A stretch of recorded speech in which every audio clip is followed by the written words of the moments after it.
Trees. They provide shade, beauty, food, and shelter, along with many things people do not consider, like air quality, stormwater retention, property value, and a sense of heritage.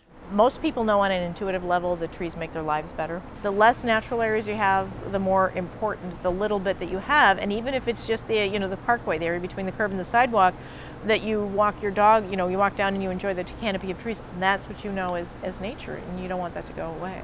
But many areas today are facing that danger through a real threat to their ash trees. The emerald ash borer beetle was first discovered in our country in 2002 after being brought over from Asia, and immediately began taking its toll on our nation's ash trees. The bug goes to work on the conductive tissue of the trees, destroying the channels to pass nutrients and water throughout. But its methods are stealth. In most areas, you can have the insect for 3 or 4 or 5 years in your community before you even know it.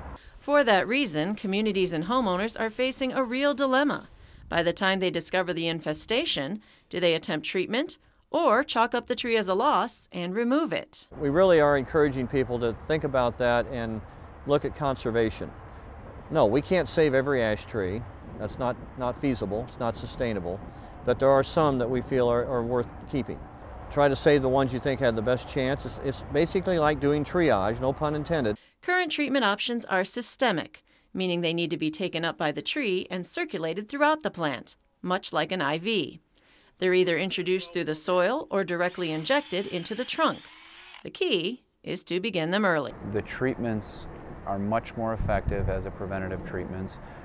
You don't have as much emerald ash borer pressure in the site or in the area, and as tree canopy decline ramps up into an area, you just have much more challenges in trying to manage those trees. A study was set up in the town of Hazel Crest, Illinois, hit by the emerald ash borer back in 2008. The goal was not just to test the effectiveness of treatments, but also to help formulate a more systematic management model for other towns dealing with an outbreak.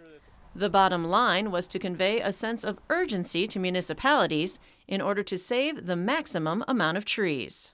If we can start to be proactive before we get into kind of that exponential phase where we lose 60–70% of all of our ash trees in a 3 to 5 year period, we can do things to spread that out so it isn't a budget buster. It's a message ROBYN FLAKNE wishes she had learned earlier. Her town of Glenview discovered the beetle in 2008. At that time, they decided against allocating a large amount of funds towards treatment, and now they are beginning to literally pay the price. Now, as more and more trees become visibly affected by emerald ash borer and are needing to be taken down, and the pressure is growing and growing to keep up with the tree removals, this is now when the village is realizing maybe we should have taken a little more proactive approach, and maybe we should expand treatments now. Removal may seem like a quick fix, but the costs can be overwhelming for a town. Conservationists have found creating an inventory of your ash trees, tagging and treating those worth saving, and then staggering out the removal over a series of years seems to be the most cost-effective solution. If you had to pay for your house all up front, nobody could do that. But we obviously spread it out over 15 or 30 years.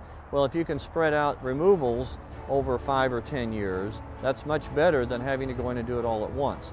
Moving forward, diversification in planting is a must to help safeguard against any other pest or disease that might come our way, keeping our urban forests prospering for years to come.